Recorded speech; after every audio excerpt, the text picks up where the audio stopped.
So have you ever had a paranormal experience so scary that you run? Like, run for your life? I have. My name's Chris. I'm the Paranormal Viking. I'm a lone paranormal explorer. I travel up and down the country and I go to the most haunted locations on my own. But one of the experiences I had as a young man, I've already shared my previous paranormal experience I had with Becky, my friend Becky, who is on the Darkling Chronicles. Please go over to her page and give her a follow. My stories there, among other stories that she shares. I'll leave the link in the description below. But yeah, so let me sort of share with you my other experience that I've had. I was about 19. It was between 12:30 and 1 o'clock at night. I was walking back from the pub. Now, the village that I lived in had a footpath that split the village in two, right from the very bottom to the very top. You could literally walk all the way through the village, and it was about just over a mile long, this footpath. But as you join a footpath at the very beginning, I would say about a quarter of the way up, you come across, well, there's some woods on your right. Well, yeah, the woods was on my right.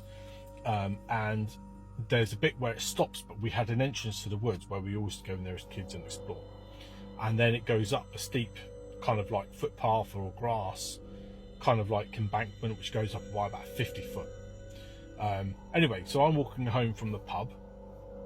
Again, yet 12:30, 1 o'clock. I know it was summertime because I was walking home in a t-shirt. I remember that. And as I'm walking up to the towards the edge of the woods on this footpath, I look to my right and I see almost like a see-through white figure.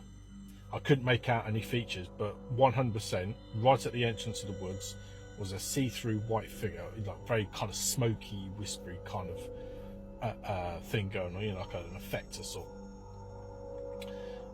So I stopped. I then looked at it again to sort of think, am I seeing what I think I'm seeing? And then stupid me, having had a few beers, turned towards the entrance of the woods where this thing was stood, walked up to it, but then as I walked up to it, this thing faded away from me back into the woods. And at that point I realised, A, I'm on my own, B, I'm potentially following something very paranormal into a set of woods on my own. So without even sort of any hesitation, I legged it. I turned to my left, I legged up this huge grass embankment, made it up there in record time. But when I got to the top, before I sort of carried on running, I stopped and I turned around to make sure that obviously it wasn't following me as such.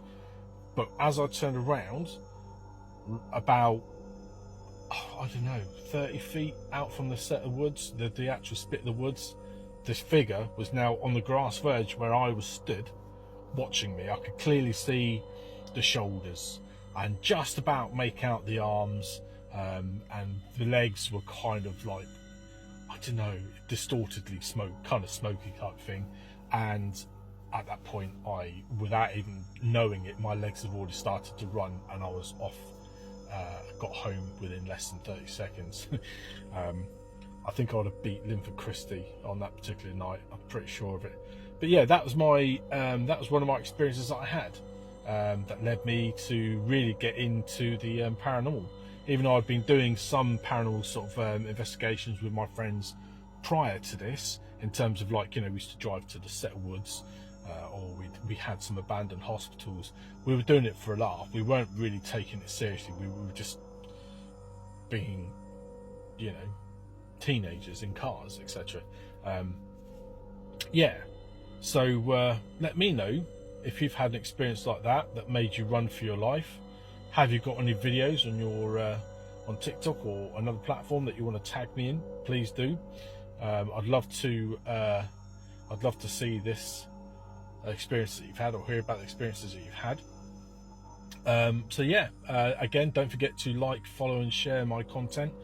I've got some really cool sites coming up, and I'm looking forward to sort of going to investigate them for you. And also there's some changes coming up. Becky, my friend, who does social media, she's very gently pressing me to doing a podcast, and I think she's right. I've just said that, haven't I? She's right. I have to do a podcast. And I think that'd be a great thing to do. It'll help me sort of connect with you guys, help build up a really cool community, and it'll help you understand exactly what it is I do. So yeah, and if you haven't seen my my content, click the link in my bio. Follow all my links anyway, but my main videos are on YouTube, and I do POV by lantern light. And if I can't do that, because obviously it's a naughty site where we shouldn't be, I then go into night vision mode on just a normal camera. Yeah, but yeah, please go ahead and follow me. Love to see you there, and if you like my video, share the content. Speak to you in a bit. Your kid's running around and laughing with something invisible that he calls the clown. Tonight's ghost story is called The Castle Jester, and it's been sent to me by Claire, so a massive thank you for sending it to us, Claire. Now, Claire says, I have a 9-year-old, let's call him Nate because I'm overprotective, and he has autism and he is my absolute joy. Claire says, we live in the north of England, just under the Scottish border, and like most families here, we took him to visit our local castle. She says, our castle has seen a lot of action during its existence, being the last English stronghold before Scotland. It has been besieged by Robert the Bruce, hosted or imprisoned by Mary Queen of Scots, overpowered by the Jacobites, and fought off the border Riveras. I hope I've said that right. Now, she even says we have a curse stone carved with a curse, cast on the Riveras by the Archbishop of Glasgow in 1520. Mate, that was a tongue twister and a half. Anyway, she says, the castle is rumoured to have several ghostly residents. Nate had a great time running around the rooms and laughing. He particularly enjoyed the dungeons. And some might say that's a bit odd, but he's a spooky boy raised by an elder emo spooky girl. We love that. So it's perfectly normal to us. We spent over an hour chasing him around while he had the time of his life. A few months later, we decided to take him back again since he had so much fun. This time, we were there for only 10 minutes before he said he was bored and wanted to leave. Naturally, we asked him why he didn't like it this time, and he told us, it's no fun. The clown isn't here to play with me. One of the castle's most famous ghosts is said to be the court jester. Now, that's a pretty cool story. If you've got a similar story, or ghost story, or ghost video, or some kind of weird happening you want to share with me, you can go to my profile here, you can click message, you can message me that way, or you can email me thedarklingchronicles25@gmail.com. Either way, let's have a chat, and I'll catch you guys in the next one. If you want to listen to a scary story, stay. Like, comment, repost. Mwah. So, me and my mum have had experiences with the paranormal, especially my mum. She's always had a guardian angel. When she was a kid and she was younger, she made these paper houses, these lighthouses. One night, I kid you not, her house had lit up like bright lights, like there was no explanation for it. And also, like, my nan had a horrible man in her life, like my mum and my uncle, whoever he is to me now. I don't claim my family, sorry guys.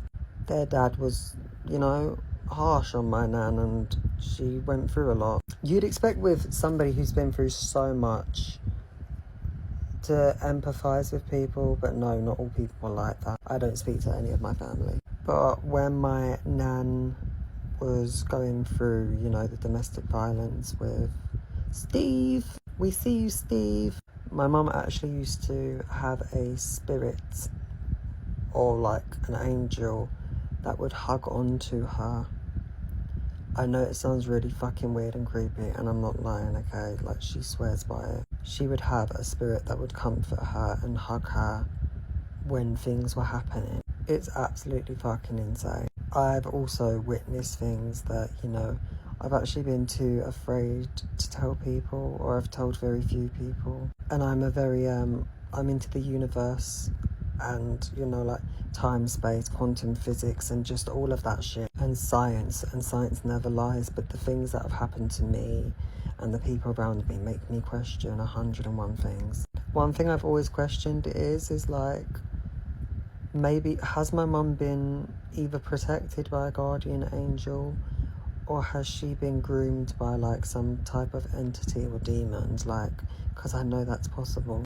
I really, really need like to get onto like witch talk and, you know, have them look at my videos. So yeah, there's just some really fucked up shit that's happened. Let me know if you want to hear any more. His father brought something sinister home from Louisiana. This is part 1 of a series of true stories that happened to one of my followers and led to paranormal activity following him for the rest of his life. This dates back some years ago when we had to move to Orange, Texas. We still had a house in Logansport, Louisiana as well. My dad got a phone call that the house in Logansport had been broken into, so him and my sister went up there to check out what had been messed up, stolen, or destroyed. When they arrived, they started going through things and seeing what all was missing and cleaning things up. While cleaning things out of my sister's room, they found an old Ouija board that was given to her when she was a young girl. She was in her mid-20s when this happened. It was given to her by a step-aunt one year for her birthday. So my family, being a very religious family, my dad decides that he is going to get rid of it. He had always heard that if he threw it away, they would always return back to the owner, and so he decided he would burn it. As he went up to my grandmother's, his mother's house, to find stuff to burn it with, he laid it on the ground and tried to light it with a match, and the match went out. He then went into the garage and found some charcoal lighter fluid. He proceeded to pour it onto the box and tried to light it. Needless to say, it wasn't lighting. He used almost a whole bottle and a box of matches, but it didn't work. So my dad, being a believer in prayer, he began to pray, asking God for help and guidance. The board began to burn in the center, not on the edge where the match was. So he and my sister backed away. As the board was burning, and without warning, the fire exploded straight up into the air, 15 to 20 feet, with a loud scream coming from inside the board. Louder and louder it screams. The fire goes into the ground with a rumble, and then there was smoke as black as night, blacker than an outer space void. It began to scream and moan and move toward my dad every direction he went. The smoke came at him. He even put the wind at his back, and the darkness followed him with one final scream. It was gone. The board and the box were just gone, besides a small bit of ashes and an indentation in the ground where the board was. Well, they came home to Orange, Texas, and we went to church the next day. Everything is good, so we thought. When we got home, we got out and walked to the house, and none of the keys would work on any of the 4 doors to enter the house.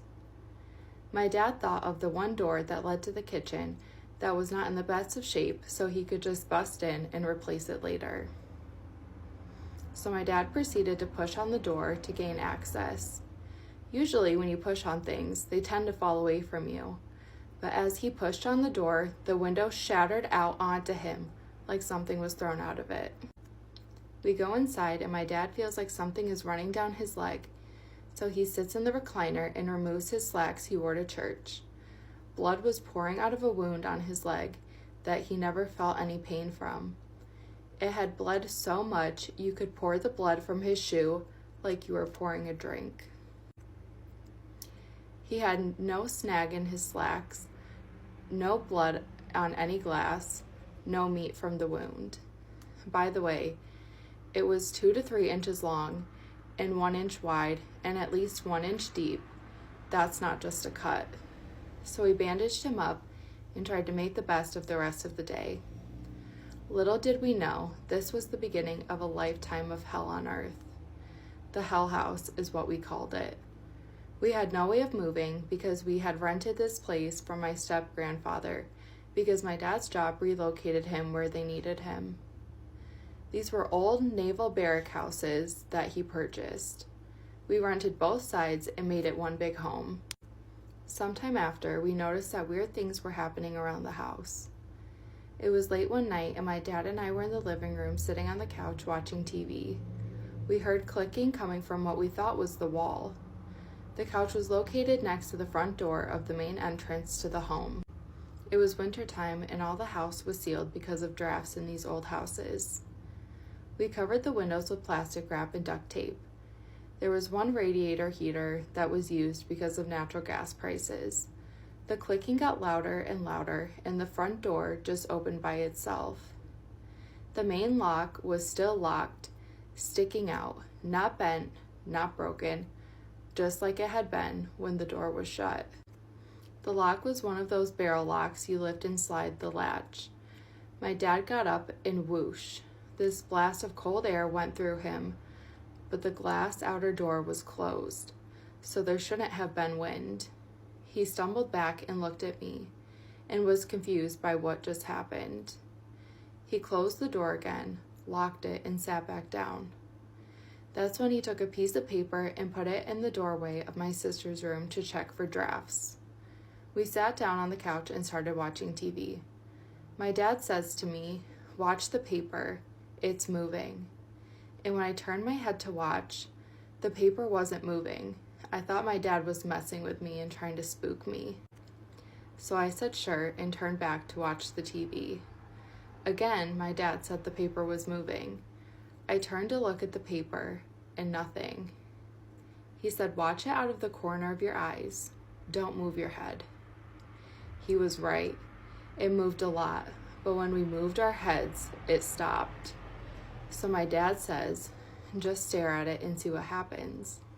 The paper goes absolutely insane, swinging around violently. Then it stops.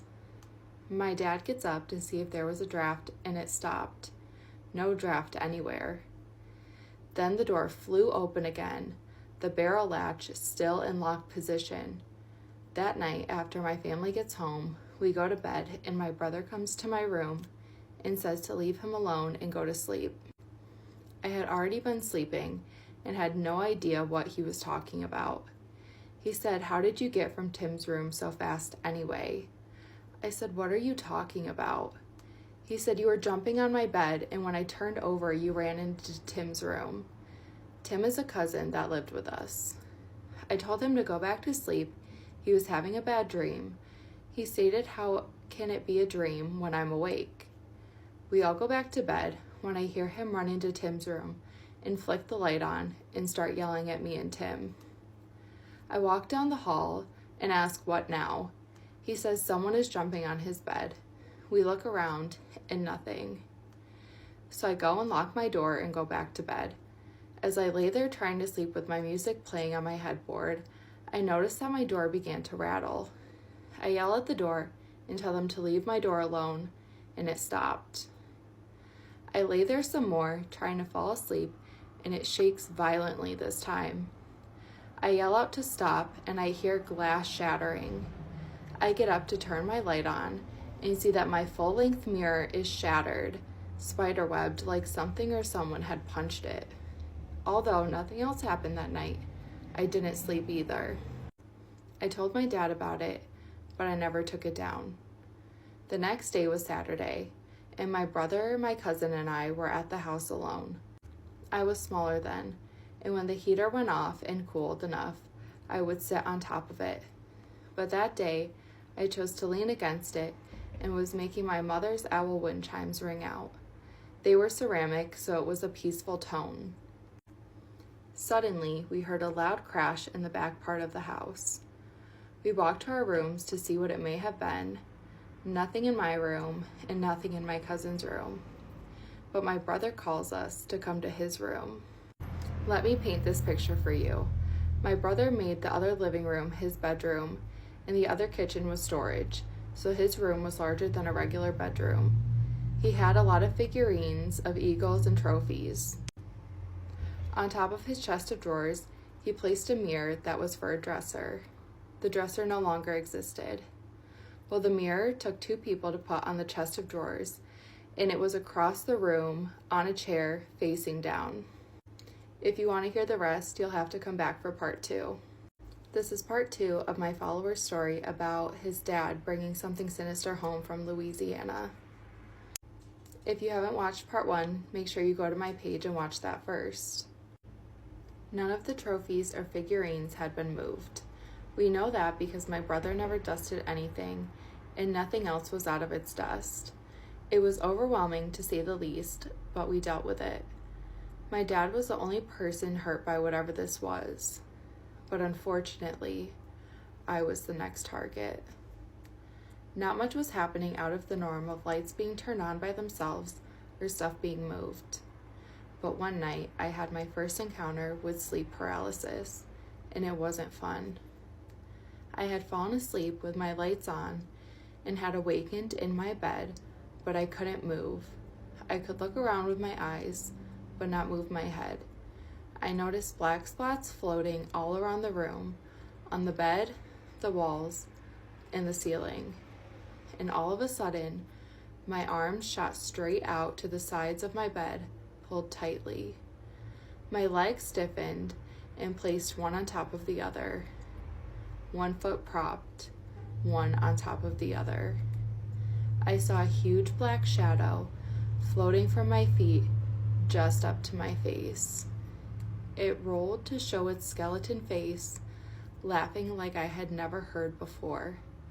My head fell to the left side, and then an agonizing pain in my hands and feet. The pain was intense, and before I blacked out from the pain, my side began to throb with such pain that I cried. Then it was like when you came up out of water, gasping for air. I was trying to catch my breath, and the pain was still there. It was days before it went away. I told my dad what had happened, and he said, "You were crucified. They are after you for some reason." I would love to hear your guys' thoughts on this story, and I would be curious to know if you guys had any similar experiences after getting rid of a Ouija board. And of course, if you have a story that you would like me to share, feel free to DM me. Pretty sure my childhood imaginary friend was a demon. For those of you who don't know, I'm a professional ghost hunter and I grew up in a haunted house. Actually, I just found some videos in this haunted house, so let me know if you guys want to see those. Living in this haunted house, I saw my first ever ghost. I named him Matthew and told myself he was my guardian angel. Even when I moved out of the house, this ghost stayed with me. He stayed with me through high school and college. Even though I didn't see him again, I knew he was around because every once in a while I would get these weird signs. When I became a professional ghost hunter, I immediately recognized his voice in the Estes method, and he told me, "Hey, it's Matthew." Then he started to show up on almost every single ghost hunt and would even warn me when there was a negative spirit around. We nicknamed him Ghost Bay, and if you watch my videos, you've heard of Ghost Bay. Now that you're all caught up, here's why I'm worried. About a month ago, I went on a ghost hunt that scared me so bad I almost quit ghost hunting. This place is in Mineral Wells, Texas. It's called Hill House, and it's basically a house full of demons. Me and 3 friends tried to spend the night there, and it was so scary that we didn't make it past 3 a.m. So when you leave this house, you have to douse yourself with holy oil. They claim that it is the only thing that will keep these demons from attaching to you. Well, the concern is, ever since we went to that place, Ghost Bay has disappeared. Go to part 2. Hi, hello. I need to tell this story to somebody other than the people that were there with me because I just need to talk about it because it's so weird. So, I was in a wedding this weekend. One of my best friends got married, and the venue was in like Ola, Arkansas, and then we stayed at Airbnb that night. Or this was the night before the wedding. We stayed, all the girls in the bridal party stayed at an Airbnb after the rehearsal, and it was like 30 minutes from the venue, and it was like in Petit Jean Mountain, like that area. And so we leave the venue at like 11:30, 11, I don't know, it was late. And so me and my friend Natalie were like driving to this Airbnb, and it's like in the middle of nowhere. And so like already when we got the Airbnb like instructions, like it's already kind of sketchy. Like this lady sent like instructions, and she was like, "Please do not arrive after dark. You have to use like go through 2 gates, like get out and unlock 2 gates to get there," which is like not a big deal. Like I get it, it's security property. But then she's like, "Please do not arrive after dark. Do not trespass. Do not wander off of our property. If you do arrive after dark, like make sure you have a flashlight." Like all these like instructions, and like you can't really find it on maps. You have to like use the instructions that she gives you. And so we're already like, where are we? Like, where are we staying? It's weird, but not a big deal. So we're like less than like 5-10 minutes out from this place, and so we're about to turn on this dirt road, and from that point, like, you just got to use the instructions that she gives you. And so Natalie's driving, and I'm like got my phone out, and we're supposed to come up on this road to turn onto. And she drives like 90 to nothing all the time. And so she passes the road. And so we haven't seen a car in forever. And so we're literally like backing up in the middle of the street to like turn around. And there's like this little like parking area off the road, and we like passed it, and there was this truck like sitting like parked, headlights on, and hadn't moved. And then we like back up and turn around, and he like pulls out and gets behind us, and I'm like, that's strange, like weird, why? But like didn't really think much of it. And so then we're like going back to the way we need to go, and he was like behind us, not like tailing us, but like behind us, like enough that I was like, why? It's weird. It was just weird. And so like that's not even the weird part. So then we're driving, and all of a sudden, like right in front of us, I was like, Natalie, do you see those dogs? Like, slow down. And there was like a German Shepherd in the middle of the road, and then there was this big pit bull. And like she like goes to slow down, and all of a sudden, like the car is like coming to a stop, and we look up, and mind you, there's not a house around. There is nothing. Like, we are in the middle of nowhere. We look up. Okay, it cut me off. But we look up, literally from, I don't even know how close of like a reference, like literally right outside of the car on like the driver's side. I look up, and there is a man standing on the side of the road in a full-on suit, like tuxedo, in the middle of nowhere. It is like midnight. And like, when I tell you my heart went in my butt, like literally I was like, drive. And like, he wasn't like it wasn't like those, I don't know if those were his dogs or what, but like, if those were your dogs, like you'd be like calling your dogs, like, get out of the road, there's a car, right? Like, no, he was just standing there, like staring at us. And like, oh my God, we drove off so fast, but then we passed the road again. So then we're like freaking out, right? And so like finally the maps, like we have no service, and like maps finally like connect, and it like circles us all the way back around like Petty Jean. And so we do a loop, and I look behind us, we get to the end of this road again, the truck's behind us again, and like pretty close. And so we're like hauling, like going real fast, trying to like get out of there. And then I'm like, we have to go back, because like that's where the Airbnb is. You okay? And so we like go all the way back around, and we like lose this truck. And so then we like come up on where this man was about to be standing, or where he was standing before. And I'm like, what? It was just like literally like how a horror movie starts, right? Like, it's midnight, there's two girls in a car in the middle of nowhere, you have no service, and you look up, and there's a man in a full-on suit at midnight staring at you, could like tap on your car if he wanted to. He was that close, right? Like, I don't get scared very easily, but like I was scared, okay?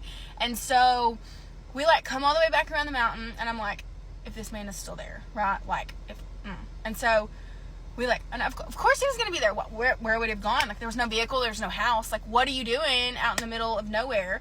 And so we like come up on him, and he's still there. And I wish you could see, like, literally just staring, the most blank face. Like, he wasn't walking. It wasn't like he was like walking with a purpose to go somewhere. It was like he was just like, oh, I don't even know, like the feeling you get, like I got, like we hauled butt past him. Like, sorry, wasn't trying to hit your dog. We didn't hit the dogs, but like the dogs like were still there, and like we just zoom right by. And so anyways, yeah, so then we're like freaking out. It's not that serious. So then we like get to where we were supposed to like turn on this road, and like we had like that truck was gone, right? Like, back to the truck situation. There's like a side through road, and I look down, and like the truck is coming straight through this road to like meet where we're coming. And like I know it was that truck because it had a light bar, and like we ain't seen a car in 30 minutes, and now why is this truck like circling around like we are? And so then I'm like, you are parked, this is weird, what is going on? Why is this man in a suit in the middle of the road? Like, just very confused and like scared.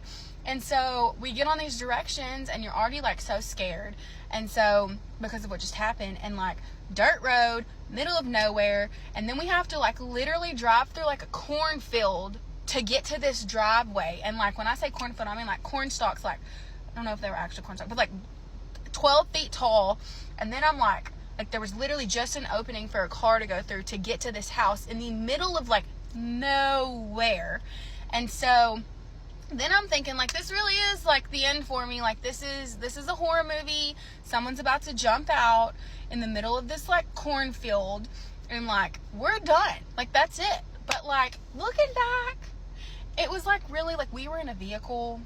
He was outside of the vehicle. What was gonna happen? Nothing. Maybe. I don't know. Crazy stuff happens all the time. But I say all this to say, it was really weird. It was really scary. But then I get this text from Natalie this morning, and I don't know how she found this out, who she was talking to that knew about this, but I get this text, and I don't know if I can put it in maybe, but let me just show y'all what she found, okay? So she finds this, and so like, was it a ghost?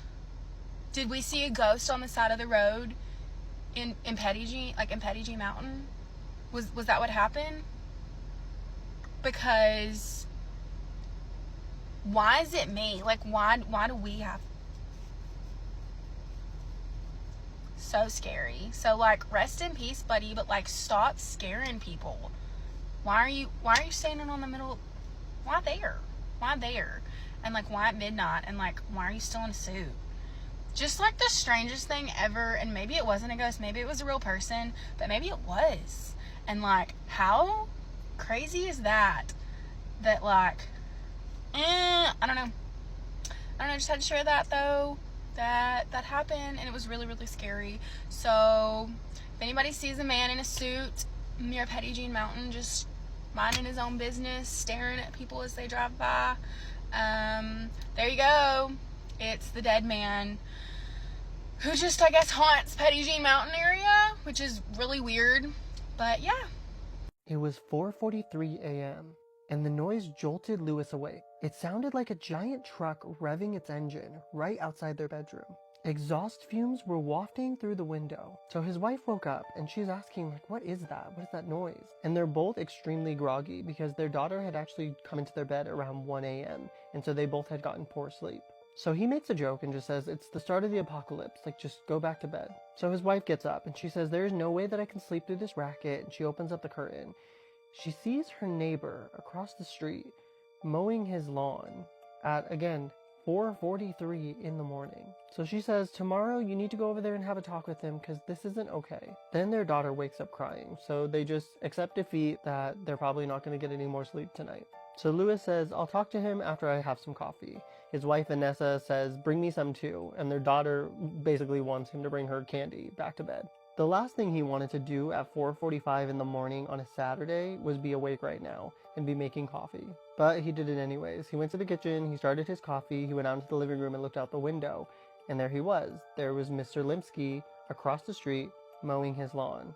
And he was in his bathrobe, which was odd to him. He didn't know him super well. The occasional wave or the howdy neighbor, that was pretty much the extent of their relationship. So it's 6 o'clock in the morning now, and Mr. Limsky is still at it. Still out there in his bathrobe mowing his lawn. His lawn is pretty small, so it should not have taken him more than maybe 40 minutes. But at this point, he's been at it for an hour and 15 minutes. So at this point, Lewis gets kind of half dressed and he stumbles outside to go talk to him because he needs to let him know, hey, this isn't cool, but he wants to keep it lighthearted. So he's trying to make it into a joke, being like, oh, well, if you mow my lawn and don't get started this early, I'll let it go. It's not a big deal. But as Lewis got closer, he started to get a little bit confused because his lawn looked completely trimmed.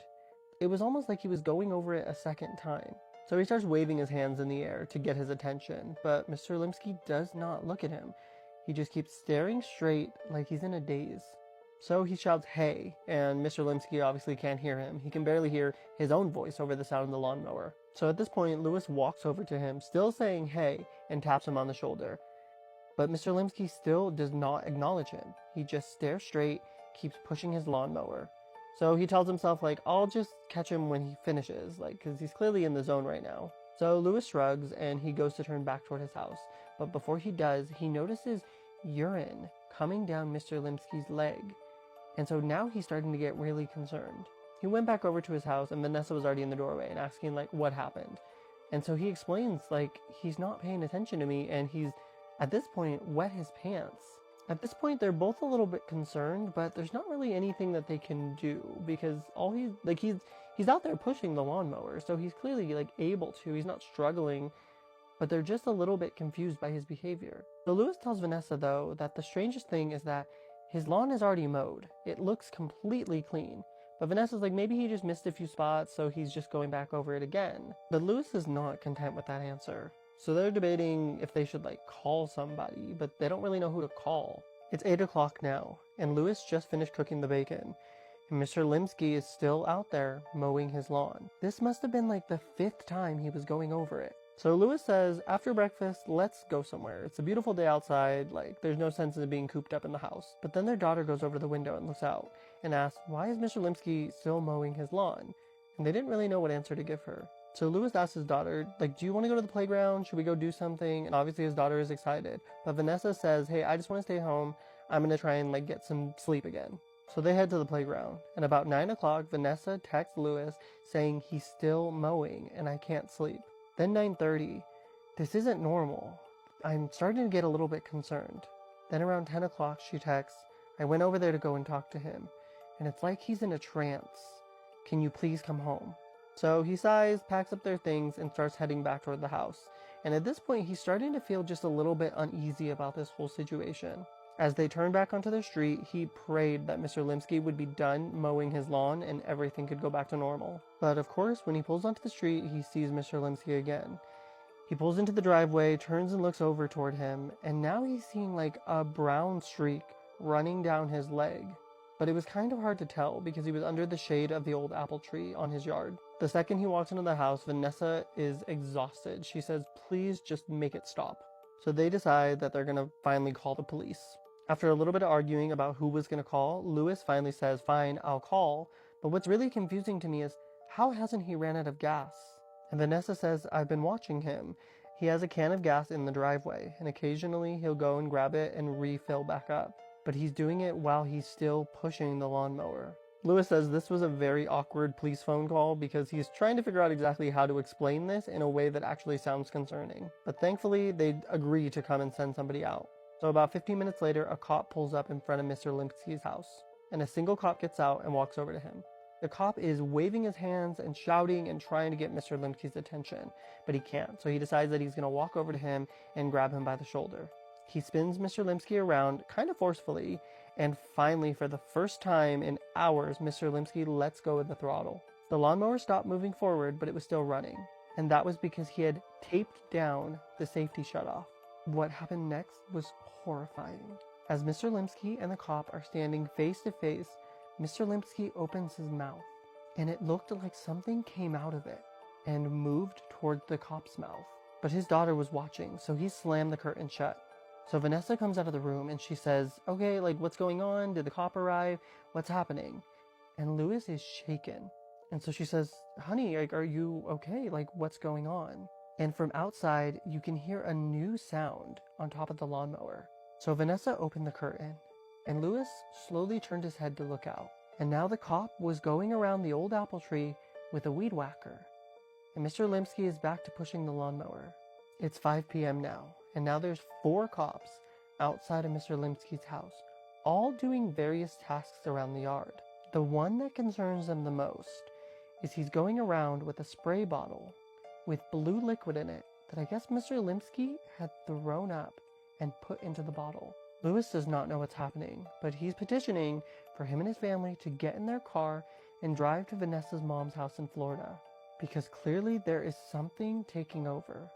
Thank you guys for listening to today's story on Explore Paranormal. As always, I'm Jason.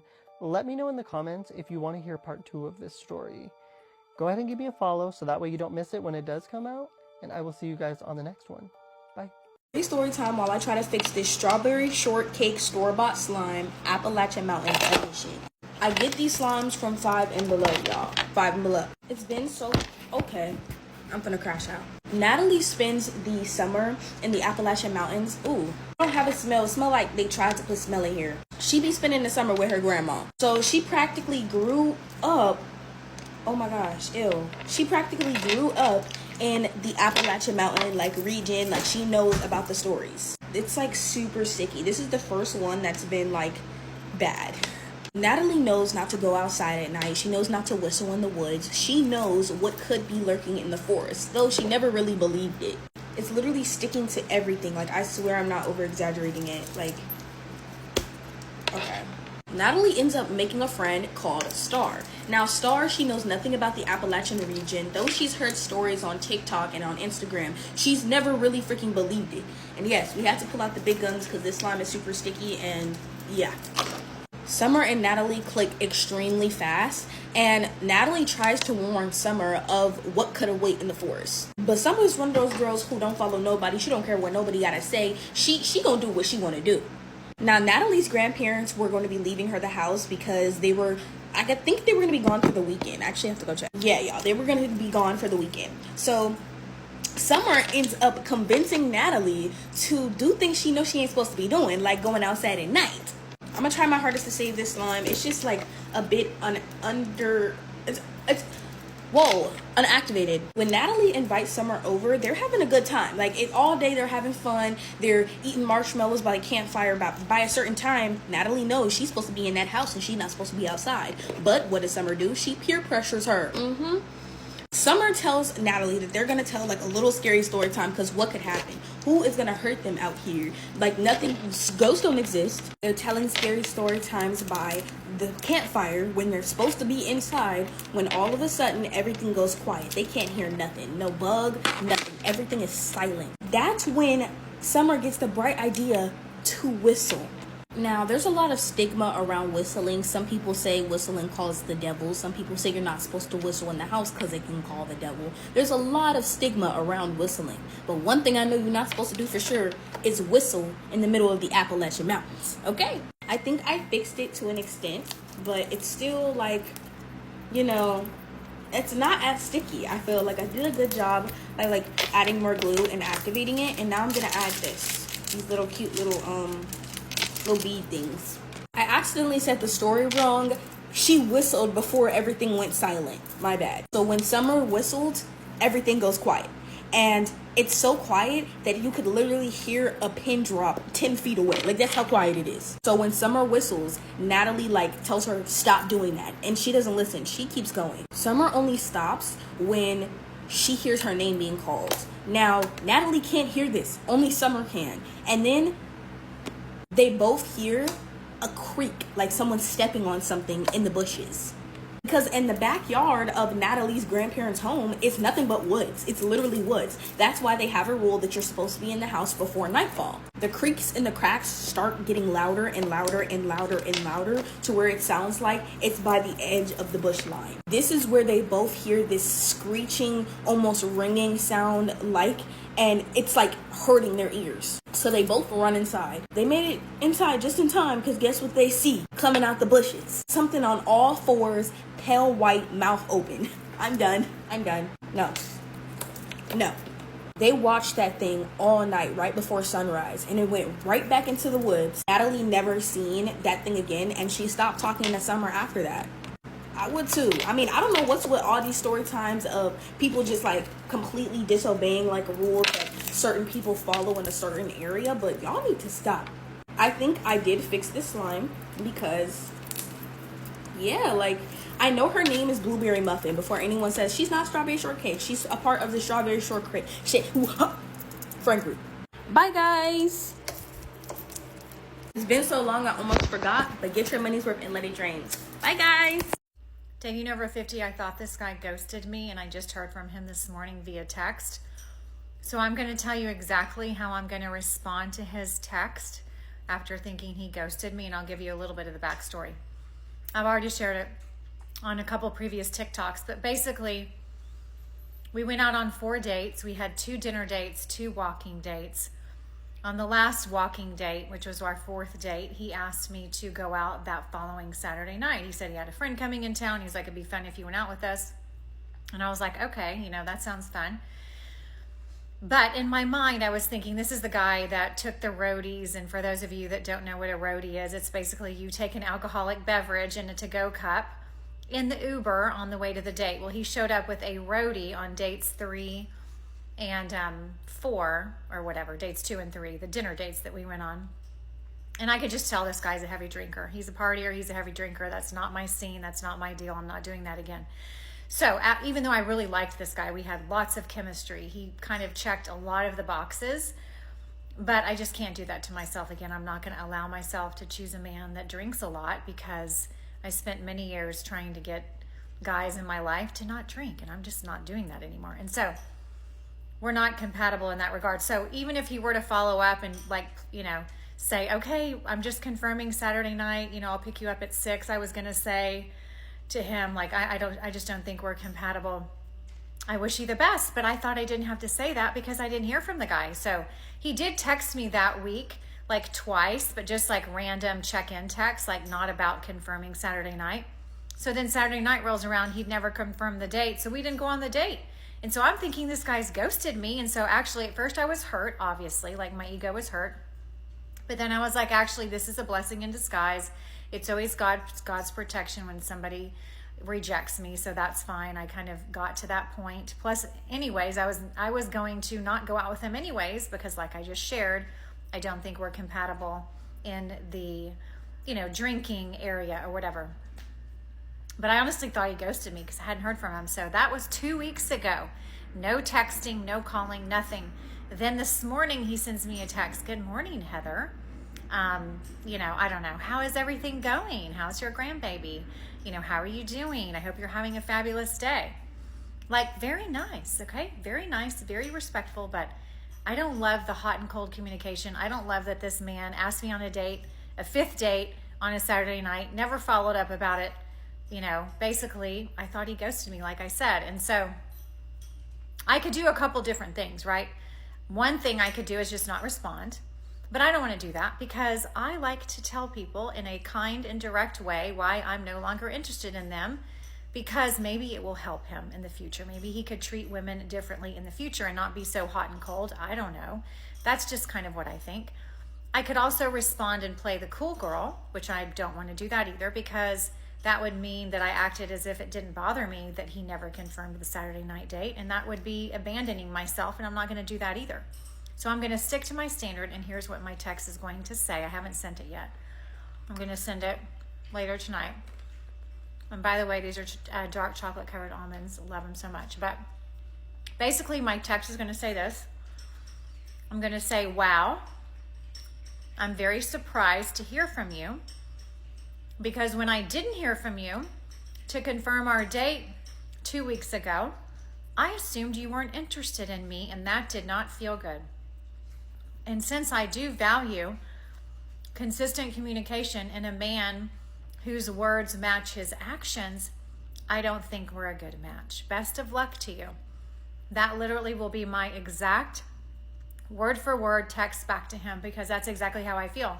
And I am pointing out to him that the reason I'm no longer wanting to date him is because of his inconsistent communication and his words not matching his actions. I am going to leave the drinking part out because I really don't think that's necessary to say that. Plus, I've only been out with him 4 times, so maybe I'm making an assumption that's not really there, but I don't think so. My intuition is telling me that this man loves to drink. But again, I don't want to go there. That's really none of my business. And so that's it. But ladies, if a guy ever ghosts you, or you think he ghosts you and then he just pops up a couple weeks later, I feel like you can respond to him and you can just be honest and direct and be like, I'm not interested in the hot and cold communication. I really value a man who is consistent with his communication. I think that's a very high standard, high value response that we as women should give to men that do this, because I don't know, I think they deserve to be called out on it. What do you think? Do you guys agree with me? I always love hearing from y'all when you comment. So anyways, that's the latest on my dating life. Hope y'all have a great day. Love you guys. Hi, my name is Jay Liana. I recently started listening to your podcast, and I love being able to listen when I'm at work and bored out of my mind. So thank you both for giving me and others peace of mind when it feels like the world around us is crumbling. I want to start by saying that I've always been a bit sensitive to the paranormal, auras, or things of that nature, so I have a bunch of stories to share. Anyways, I'm 23 on May 11th, and I was 10 years old when this happened. I was young, but old enough to understand when things were just off. I remember getting a life-sized doll that had medium-length hair, my light brown complexion, and was just under 4 feet tall. I was about 1.5 feet taller than her, and thought it was cool that she was close to my height, but something was definitely wrong about that doll. Even knowing something was off, I was really excited about it because at the time I had lost my American Girl doll that my aunt had bought me when I was 4 and thought this was a major upgrade. Anyways, I always kept this doll at my great-grandmother's house. For context, she lived there with my godmother. They had been best friends for the longest time, and to this day, they still live together. Anyways, my elementary school was literally right next to her house, so I would spend most of my time there with my little cousin. We can call him Dylan. He was about 2 years younger than me, and we were inseparable at the time. One night, we had slept over at her house for the weekend, and after a full day of playing with Dylan, I realized I hadn't played with my doll this day. It was almost bedtime, so I needed to make it quick. I pretended like I was her hairdresser and started doing her hair when suddenly my cousin yelled. I asked what was wrong, and he said that the doll blinked, which was impossible because the doll was the kind that had their eyes open. It wasn't one that the eyelids were movable. So, as expected, I was freaking out. I could have easily thought he was lying, but he was never the type to lie about anything. He was the kind of person that always told the truth, even if it got him into trouble. After that, I brushed it off as him seeing things since we were both getting a bit tired, and we went to bed. We slept on a bunk bed, and he always liked to sleep on the top bed while I slept on the bottom. I never really used to wake up in the middle of the night, but this night I did. I had a pink Razor flip phone at the time and flipped it open to check the time, and yippee! It was 3 a.m. on the dot. Oh my God. I looked towards the corner of the room where the doll was sitting on the ground. It was really dark, but I was still able to make out the shape of her frame. But as I'm staring, I see her start to move in a way that no doll I've ever seen in my life moved. No doll should be able to move, but anyways, why did I see her get on all fours and start crawling to me? Okay. Remember, Oh my God. I'm on the bottom bunk, so I'm freaking out at this point. Thank God my godmother decided to get up and use the bathroom at this time. Our rooms were connected, so in order to get to the bathroom, she had to go through ours, and since it was so dark, she turned on the light. And to my surprise, the doll was seated exactly how I left it before I went to bed. My godmother sees that I'm awake and I'm having uncontrollable tears run down my face, and when she asked me what was wrong, I could only sob out a reply. I know it was hard for her to understand me, but she seemed to pick up on what I was saying. After making sure I was okay, she used the bathroom, but while she was gone, the intense look I was getting from the doll was insane. I swear, she had a small smirk on her lips. But my godmother came back into the room and took the doll, putting her in the attic, which didn't make me feel much better since the door to the attic was in our room. Oh my God. But it was better than having the doll in the room with me. She asked once more if I was all right, and I simply nodded. Once she was back in her room, Dylan told me to sleep with him because he was scared, and as I got settled, he grabbed my hand and said, "You're not crazy. I saw her crawling too." Eventually, we fell asleep holding on to each other. I hadn't thought to play with the doll again, but one day I went to the attic to look for the doll, and I guess I was just curious and wanted to figure out what I saw. But she was literally nowhere to be seen. I asked my great-grandmother and godmother, and they said the doll was supposed to be up there, that there was no way for her to not be up there. So please, one of you explain to me how a 4-foot-tall doll just up and left. I asked my mother to see if she had anything to do with the doll being gone, and she said she didn't even like the doll, so there was no way she was ever going to interact with it. I'm really hoping someone was lying and trying to freak me out with the doll disappearing, because how can a doll just vanish like that? To this day, I still don't know what happened, and my godmother and great-grandmother claim that they have no clue about it either. Dylan and I don't hang out anymore, but when we do connect from time to time, that's all we seem to talk about. My mother has a spooky story she'd like me to share on her behalf, so please let me know if y'all want to hear it. Y'all ever wake up at the exact same time every night and just feel like you aren't the only one awake in the room? Yeah, because a follower emailed me her story, and baby, this one irritated me, because this is exactly what happens when people start playing with things that they don't fully understand. And toxins. Welcome back to my page where I don't spill tea, I brew coffee, and not everything that I serve is gonna be safe. If you scared easily, then keep scrolling, because I'm back with another spooky, scary story time. And this girl, she told me that she was trying to get more into spirituality and she wanted to open up her intuition. So she found some random activation exercise online and she did it in her bedroom before bed and didn't think anything of it because nothing immediately happened. See, that was your first mistake right there, finding some shit online. But anyways, a few days later, she said everything shifted. She started waking up out of her sleep at like 3 something in the morning every single night. And she said it wasn't because it was like a loud noise or she was like having a nightmare or anything like that. She said it was just because she was having this heavy feeling. You know that exact feeling when you like walk in somewhere alone and then you suddenly get this vibe like, I need to get the fuck out of here. Yeah, that feeling. Except she was alone, y'all. She was in a locked room and she laid there every single night with her heart beating out of her chest, trying to talk herself out of it, saying stuff like, oh, you're stressed, girl, you're tired, you're tripping, whatever explanation that felt safest to her. She said she ignored all of this stuff for about a week, and then it got physical. One night, she was sitting on her bed scrolling on her phone, and suddenly she felt a heavy pressure sink into her mattress right next to her feet. Like somebody had leaned their whole weight against the edge of the bed. So she looked down immediately and it was nothing there. She didn't see nothing. She said the blankets wasn't moving, nothing. But she said that feeling of somebody standing near her legs was so strong that she couldn't even ignore it anymore. And then came the exhaustion. Sleeping 8 hours and then waking up drained. She said her house still felt heavy. She had constant anxiety. Everything was suddenly feeling off. Finally, she got frustrated. She turned on the lamp. She looked directly towards the coldest part of her room and she said, I didn't invite you here. Get out of my space. And the second she finished talking, she said the lamp flickered. Only once though. She said, and a sharp ringing hit her left ear so hard that she said it made her dizzy. And you know what that left ear ringing means.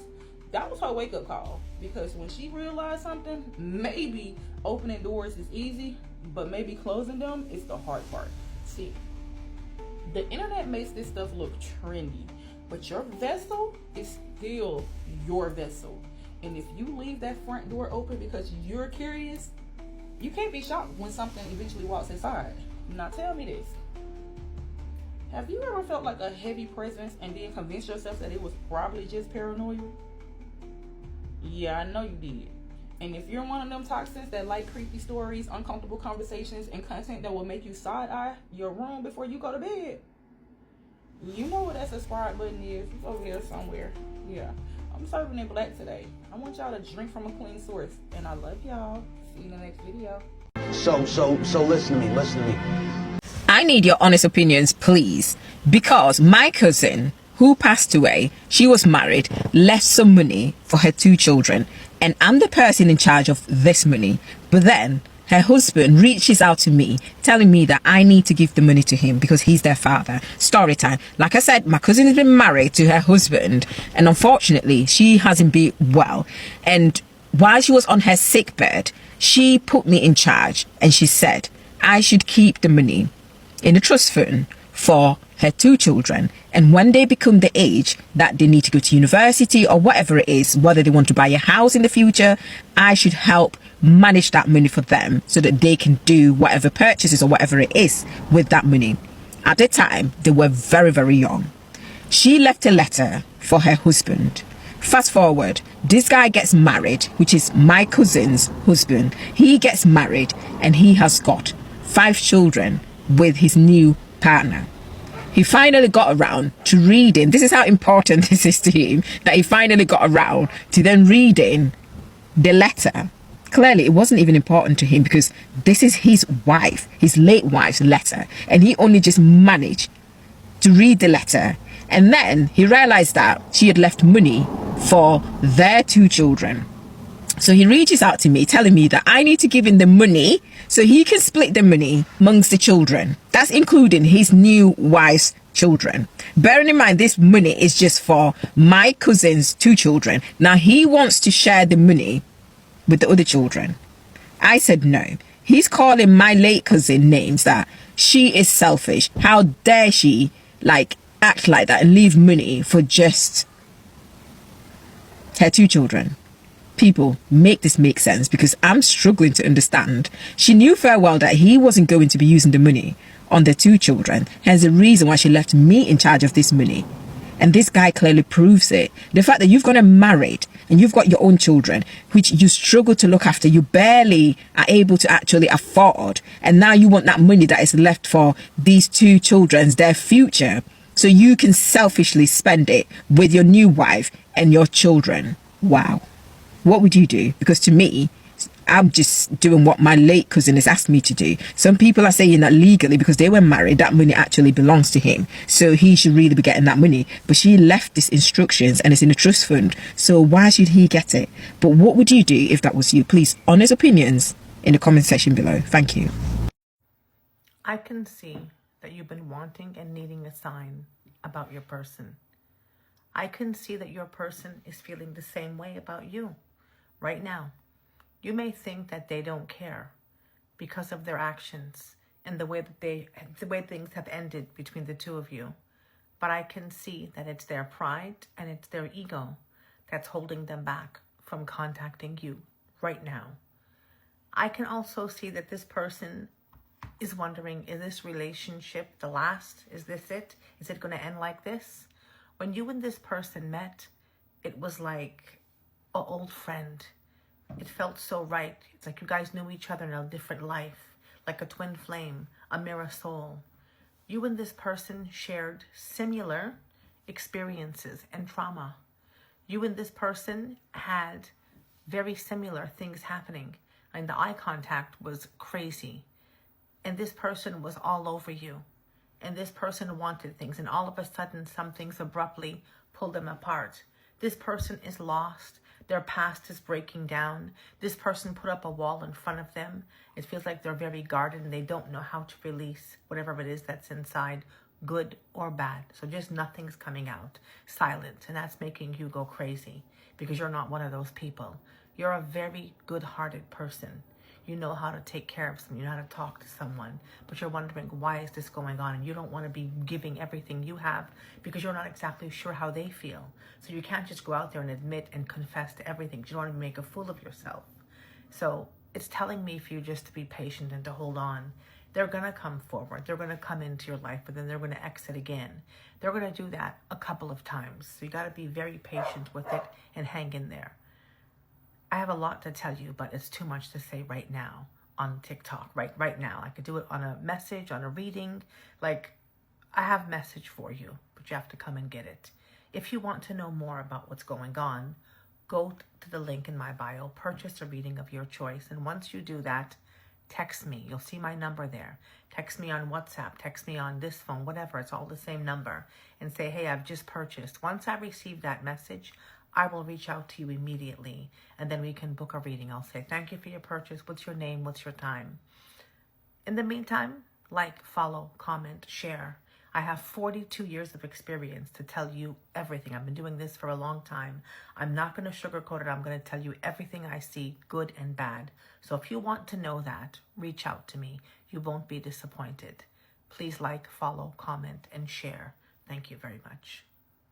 Dun, dun, dun. The neighbor texted me. So I have the finishing conclusion as to exactly what happened with the neighbor who ghosted me after we matched on Hinge. A lot of people said that was pretty ballsy of him when you live across the street from one another and you set up a coffee date.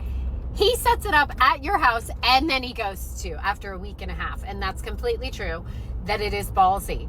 And a lot of people said it better involve an ambulance. And it did. Or so he says. After seeing me yesterday, I knew he saw me. I knew he expected me to come talk to him. I didn't even look at him. He did text me a few hours ago with a long diatribe about how he thought he re-injured his hernia in jiu-jitsu, ended up having to go to the hospital, thought he was going to have surgery. The doctor pushed it back in. He's totally fine. But then he had to go out of town for that 10 days of work. But here's the thing, 30 days has passed, maybe more, I don't know, and not 10, surely. And you can also text really easily in the days after you thought you had a hernia and you didn't. He basically was like, I totally understand if you don't want to talk, but guess what? Yesterday was my birthday. Dude, I do not give a shit.